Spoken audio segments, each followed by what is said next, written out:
level of 5Ws model, I said that firms should ask themselves where to communicate their messages.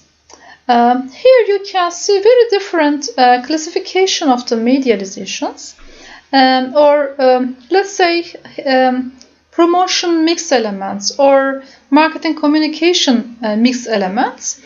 Well, last year we followed Philip Kotler, and his Principles of Marketing book. Therefore, mainly focused on 5 ways which are typical media for marketing communication: advertising, public relations, personal selling, sales promotion, and direct marketing, that you will remember. We have other ways to categorize these channels, actually.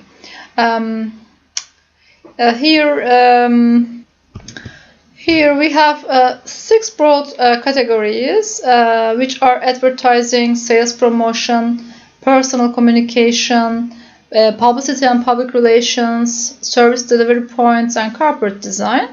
Or we can also categorize them as personal and non-personal.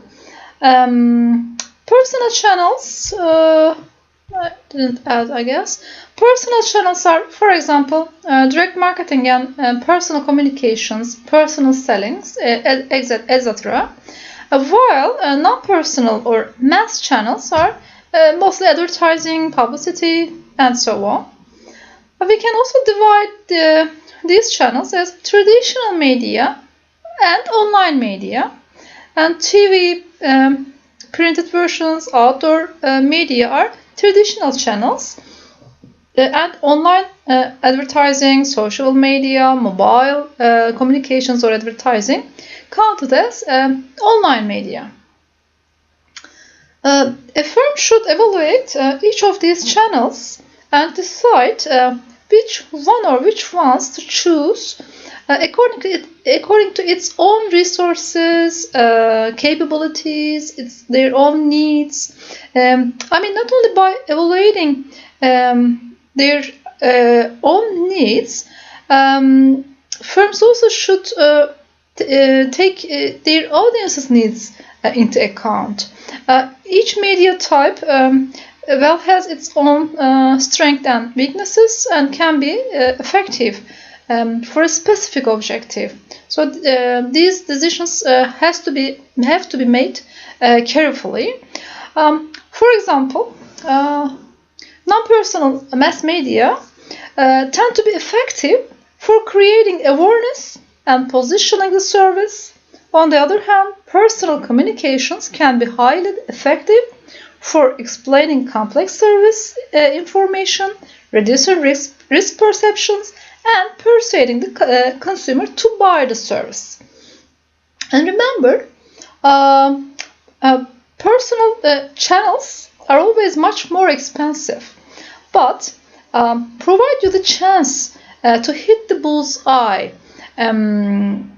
much more targeted, since you can better explain your service and convince people using personal channels. If you are targeting corporate firms or business-to-business model, if you are following business-to-business model, then the message should be delivered by personal channels. Or if your service is pricey, and personal channels might be the best way for your market. It suits your market.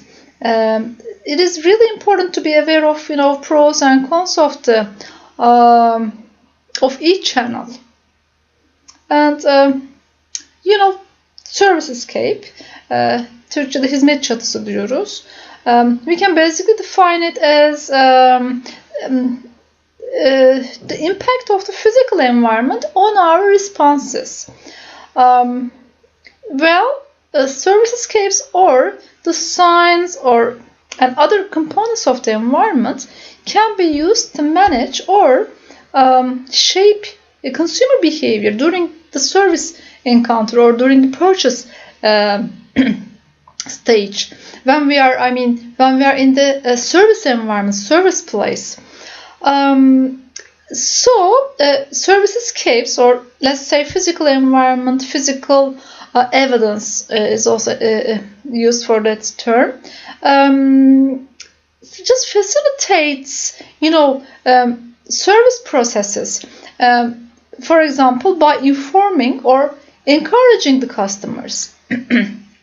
They also may lead customers to try new services if it's well planned. Direct marketing, on the other hand, is highly cost effective in the post-purchase stage, and it encourages customers to come back and to recommend the service to their friends and family. Here actually we follow Wirtz and Lovelock and classify these media, these marketing communications mix elements into three broad categories, which are marketing communication channels, like advertising, direct marketing, sales promotion, personal selling, and public relations. And another one is service delivery channels, like service outlets, frontline employees, self-service delivery points, websites and apps, and corporate design. And the third one is messages largely outside the control of the organization, which are word of mouth, online social networks, and media-initiated coverage in online media like blogs, Twitter, etc., and media-initiated coverage in traditional media. Let's start with advertising.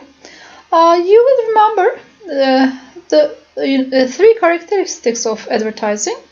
A paid, actually it was also in definition, a paid, non-personal, and cold sponsors. We should know who delivers, who sends the message, and messages are delivered by mass media, and it's actually a very expensive channel. And despite alternative channels, we keep seeing plenty of messages of destinations, hotels, travel agents, tour operators, and so on.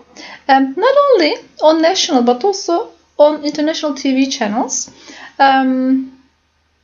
Since it's a still very effective way to reach too many people at a specific time, especially during remember international sports events and entertaining shows and so on. And direct marketing consists of mailings, email, text messaging, etc. And these channels allow firms to prepare and send personalized messages to their highly targeted market segments. And this strategy, of course, requires detailed data about prospects and patrons, mostly big data we are talking about, or on-site data, or corporate customers' records, and so on. And however, due to spam filters or ad or pop-up blockers, consumers can determine how, where, when, and by whom they will be reached. So at this point, there is a key to unlock these doors. It is permission marketing. İzinli pazarlama diye çeviriyoruz. Aslında çok eski ve yaygın bir pazarlama kavramı. Which refers to where customers are encouraged to raise their hands and agree to learn more about a company and its products in anticipation of receiving useful marketing information or something else of value. By giving some privileges, coupons, or other advantages to their guests or customers, firms can get their permission to send particular messages to their customers that actually both sides can benefit or will benefit. Permission marketing also enables service firms to build longer and stronger relationships with their customers. Another one is sales promotion. Satış geliştirme olarak biliyorsunuz çeviriyoruz. Daha doğru bir Türkçeleştirme. Is a short-term sales promotions to encourage customers to buy more for a given time period, let's say. But firms should carefully use this channel. I guess I didn't that here, but I have an example about it. SAS International Hotels launched a sales promotion campaign a few years ago, and if a hotel had any of SAS hotel had vacant rooms, guests over 65 years of age could get a discount equivalent to their years, which means, for example, 75-year-old person or customer could save 75% of the normal room price. All went well until a Swedish guest checked into one of the hotels in Vienna, announced his age as 102, and asked to be paid 2% of the room rate in return for staying the night. So, careful planning and timing, are very important things for the company. Apart from, media channels, apart from these media decisions. Personal selling refers to interpersonal encounters in which efforts are made to educate customers and promote a particular brand or product. As I mentioned, it's a very expensive way, per transaction, per person.